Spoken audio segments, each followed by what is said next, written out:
Section 11.5, Graphs of Polar Equations. Let's go. In this video, we're going to be working with this procedure for solving systems of polar equations, and it is a three-step procedure. In the prior video, we saw this procedure used on a couple examples, and the first example we did was this one, which was similar to web assignment number 13. And this one was also in the first video, which was similar to web assignment number 14. So we're going to pick it up here with this set of equations. R equals 1 plus sine theta and R equals 1 minus cosine theta. Step number 1 of the procedure is to graph the system and count the number of solutions we should have. So hey, look at that. There's the graph of those two equations. I have the 1 plus sine theta and 1 minus cosine theta. The 1 plus sine theta graph is the red graph, and the 1 minus cosine theta is the blue graph. So let's go ahead and get started. So let's start by counting intersections. We have an intersection here at the pole, an intersection right there, and an intersection right there. So we have 3 intersections, comma, including the pole. So that means that our procedure should give us this point right here and this point right here, and then we'll have to add the pole to that, so including pole. Okay, so let's go ahead and go to step 2 of the procedure, which is to set the two equations equal. So we have 1 plus sine theta equals 1 minus cosine theta. And when we subtract 1 from each side of this equation, we get sine theta equals negative cosine theta. And here we have a choice. Okay, we have a choice if we want to proceed dangerously or if we want to be very careful. And I'm going to proceed dangerously here. And I'm going to divide both sides of this equation by cosine theta. And I'll just say a quick note about that. Okay, so I'm going to divide both sides by cosine theta. And I know that's dangerous, and you know that's dangerous as well, because cosine theta could be 0. And we're not allowed to divide by something equal to 0. Well, cosine theta equals 0 at theta equals pi over 2 or 3 pi over 2. So just by looking at my graph, I don't see an intersection up here at pi over 2. I don't see an intersection down here at 3 pi over 2. So I think it's a safe risk here to go ahead and divide both sides by cosine theta. So let's go ahead and do that and see what happens. So I'm going to have on the left here sine theta over cosine theta, and on the right I'm going to have negative cosine theta divided by cosine theta. And what that leaves me is, on the left hand side, sine theta over cosine theta is tan theta, and on the right hand side I have tan theta is going to equal negative 1, because negative cosine theta divided by cosine theta is negative 1. Just one last comment here. I know some of you are still concerned about the fact that I'm living dangerously by dividing by something that could equal 0. If this bothers you and you really are morally opposed to using this strategy, go ahead and take a look at the notes that I post online. I'm going to show you at the bottom of the page for this example another strategy you can use, where you will use a cofunction identity and then a sum to product formula to get around this whole dividing by something that could be 0. But for the rest of us, let's move on. We know that tan theta equals negative 1. We know that occurs at theta equals 3 pi over 4 or 7 pi over 4. So I have my two theta values for my solution, and kind of looking at the graph, that makes sense. 3 pi over 4 here in quadrant 2 and 7 pi over 4 here in quadrant 3. So now we need to come up with the solutions to this system. So for our solutions, we're going to substitute theta into either of our original equations. Doesn't matter which one, pick one. Pick the one that looks easiest. I don't know, they both look pretty similar to me. So let's go ahead and look at theta equals 3 pi over 4. For convenience, we'll just substitute into the first equation. So I have r equals 1 plus sine of 3 pi over 4, which is 1 plus root 2 over 2. That's the sine of 3 pi over 4. Let's go ahead and combine these two numbers into a single fraction. 1 I can think of as 2 over 2, so that I have a common denominator, and that gives me 2 plus root 2 over 2. Okay, so that's the radius for our first solution, which is this point up here in quadrant 2. Let's look at our other theta value. We have theta equals 7 pi over 4. We'll go ahead and substitute into the first equation, 1 plus sine of 7 pi over 4. And that gives me 1 minus root 2 over 2, because the sine of 7 pi over 4 is negative root 2 over 2. Same strategy here. I'm going to think about this 1 as 2 divided by 2, and I get 2 minus root 2 over 2 as my radius. So folks, we're rounding third and heading to home. It's time to write out our solutions in r comma theta form. So let's go ahead and do that. Our solutions in r comma theta form are, my first solution, both r's are different, so I have to pick the smaller r first. Okay, so which r is smaller? It's clearly this one right here, 2 minus root 2 over 2. So that's my smaller r. I'm going to list it first. 2 minus root 2 over 2, and that theta is 7 pi over 4. And my second solution with the bigger r is 2 plus root 2 over 2, comma 3 pi over 4, followed by, don't forget the third solution is at the pole, not produced by this procedure, so we have to just know that from the graph and plug it in separately. That's it for this example. We do not need to go to step 3 because we have all 3 of our solutions. It's time to go to the next example. All right, folks, here we go. This one is like number 16 in WebAssign, and we know step 1 is take a look at the graphs of the two equations. So here you have it. We have r equals 1 minus 2 cosine theta. That's this cardioid shape right here. And we have r equals 1, which is the blue circle. Let's count up the intersections. I count 1, 2, 3 with no intersection at the pole. So we have 3 intersections. None at pole, just make a note of it. And then we're going to move on to the second step. Step 2 of the procedure is to set the two equations equal and solve. So I have 1 minus 2 cosine theta equals 1. And if I subtract 1 from both sides, I get negative 2 cosine theta equals 0. Well, that's interesting. And now I can divide both sides by negative 2, and I get cosine theta equals 0. And that's pretty easy for us to solve. That's just a unit circle application. Now we know that theta equals pi over 2 or 3 pi over 2. Remember, I only need to find theta on the interval from 0 to 2 pi because that'll give us one full revolution of each of these polar graphs. Okay, so now I need to write my solutions in r theta form. So the r is pretty easy because r was given to us as r equals 1.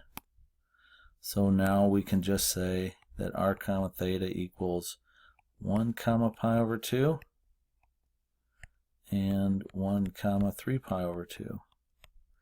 So there's two solutions. That presents a little bit of a problem. We need another point. So because we need another solution, we need to go to step 3 of the procedure. And step number 3 of the procedure is to take the equation with r equals 1, where theta is a free variable, and make that r negative. So our new equation we're going to solve is 1 minus 2 cosine theta equals negative 1. Now when I subtract 1 from both sides, I get negative 2 cosine theta equals negative 2. When I divide both sides by negative 2, I get cosine theta equals 1.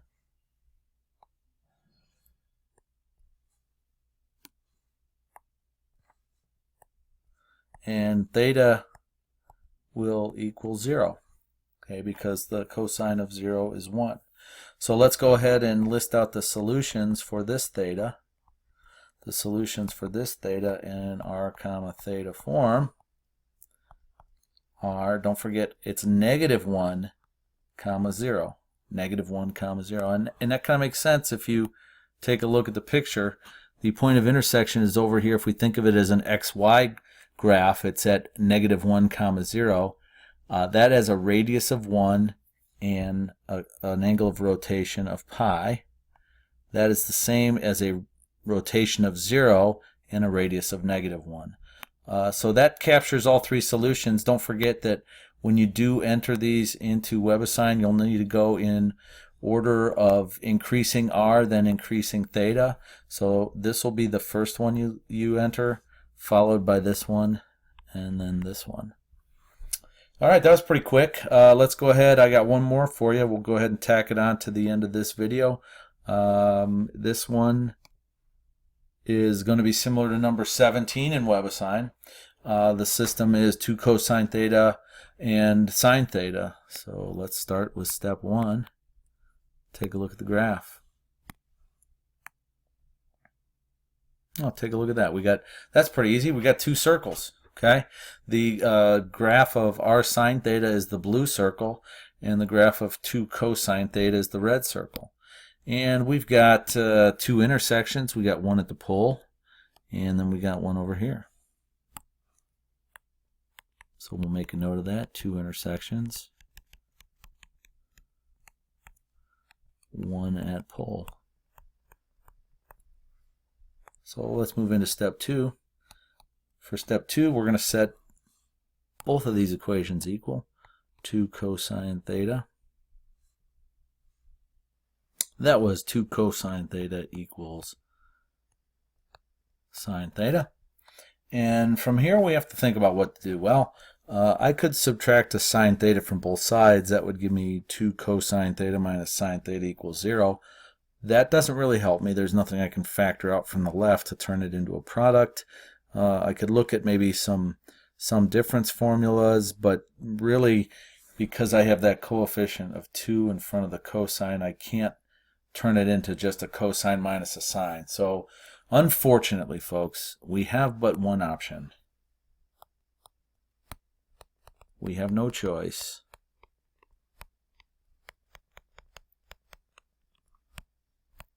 but to divide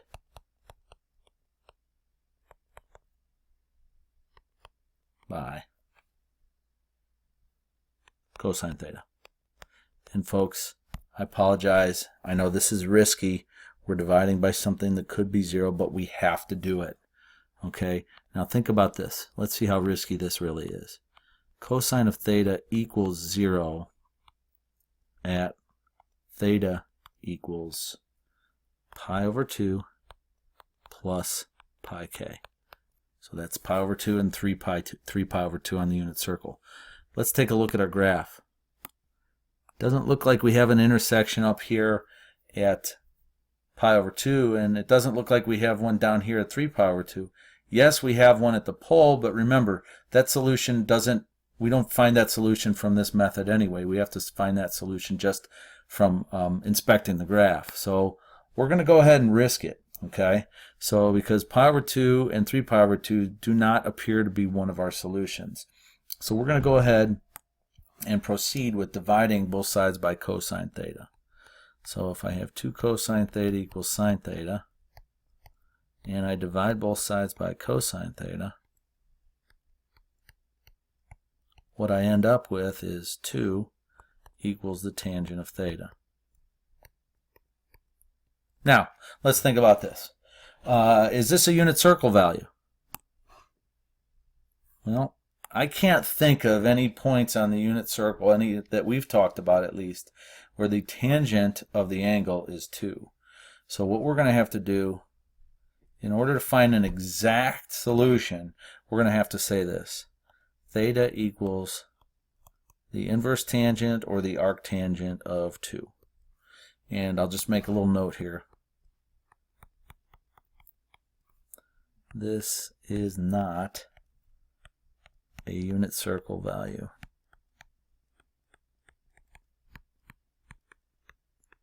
Okay, so it is an exact answer. Theta equals inverse tan of 2. That's an exact answer, but it's not a unit circle value. Okay, so what are we going to do now? Well, this is something I've encouraged you to do all year, but we're going to draw a picture. Because drawing a picture will help us find out some other information about this solution. So let me go ahead and let's go ahead and draw in a set of axes here.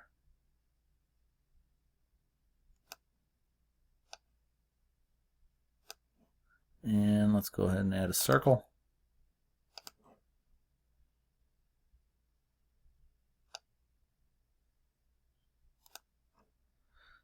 Okay, so there we go. And that's, did everybody see that circle move a little bit to the left? Is that driving you nuts? Okay, that's close enough. All right, make this stuff a little bit bigger. Okay, now that's a little bigger. That's something we can work with. Let's go ahead and add some detail to this picture. So I want to go ahead and just draw in any angle here. And I'm going to call that theta. And I do know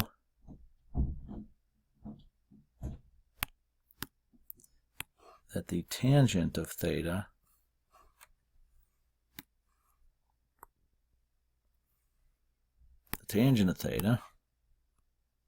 equals 2. So if the tangent of theta equals 2, that means the opposite leg is 2 and the adjacent leg is 1. So from here, I ought to be able to find out what the hypotenuse of this triangle is. I'm just going to go ahead and label it h.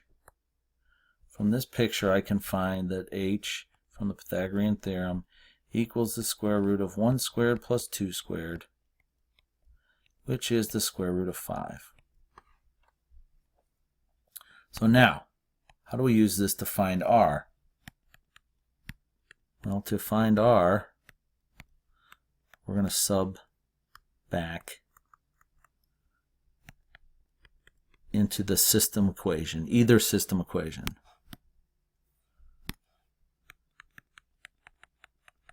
So either system equation. And let's go ahead and do that right now. So the first equation we had was r equals 2 cosine theta. So let's try that. R equals 2 times the cosine of theta. Well, the cosine of theta from my picture is 1 over h. So that would give me 2 times 1 over root 5, which we can rewrite as 2 over root 5. And if that really bothers you to have that not in simplest radical form, then go ahead and rationalize the denominator if you must. But we did have another equation for r. We also had r equals sine theta. I'd just like to show you here that we get the same solution either way. So if we look at r equals sine theta, we'd say, well, the sine theta is opposite leg over adjacent, or excuse me, opposite leg over hypotenuse. So that's going to give me 2 over h, which was 2 over root 5. So we have the same r value either way. We're now ready to go ahead and write our final solution to this problem.